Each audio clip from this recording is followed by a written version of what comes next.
दोस्तों, आप लोग मुझे बहुत मायूस करते हो। मैं आपसे पर वीडियो में कहती हूँ मेरे चैनल को सब्सक्राइब करें, लेकिन आप लोग फिर भी सब्सक्राइब नहीं करते हो। बहजाद साहब पार्स को अपने घर वापस ले जाने का फैसला करते हैं।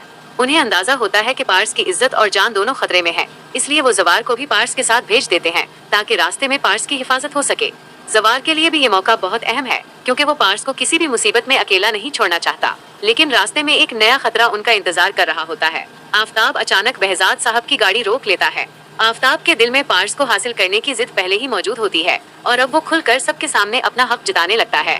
आफताब बहजाद साहब से कहता है कि पार्स उसकी मंगीतर है और वो किसी सूरत उसे किसी दूसरे शख्स के हवाले नहीं कर सकता। वो मुतालबा करता है कि पार्स को उसके हवाले कर दिया जाए।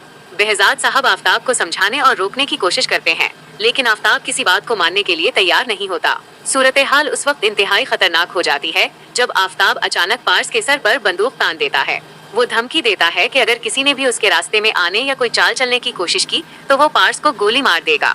आफताब की बातों से साफ जाहिर होता है कि वो गुस्से और जुनून में अपना होश खो चुका है। वो कहता है कि अगर पार्स उसकी नहीं हो सकती तो वो किसी और की भी नहीं हो सकती। उसकी ये धमकी सुनकर बहजाद साहब और बाकी सब परेशान हो जाते हैं, क्योंकि पार्स की जान बराह रास्त खतरे में आ चुकी होती है। लेकिन जवार इस खतरनाक सूरत हाल में खामोश तमाशाई बनकर नहीं रहता। वो फौरन आफताब के सामने आ जाता है और बंदूक उठाकर उसे रोक देता है।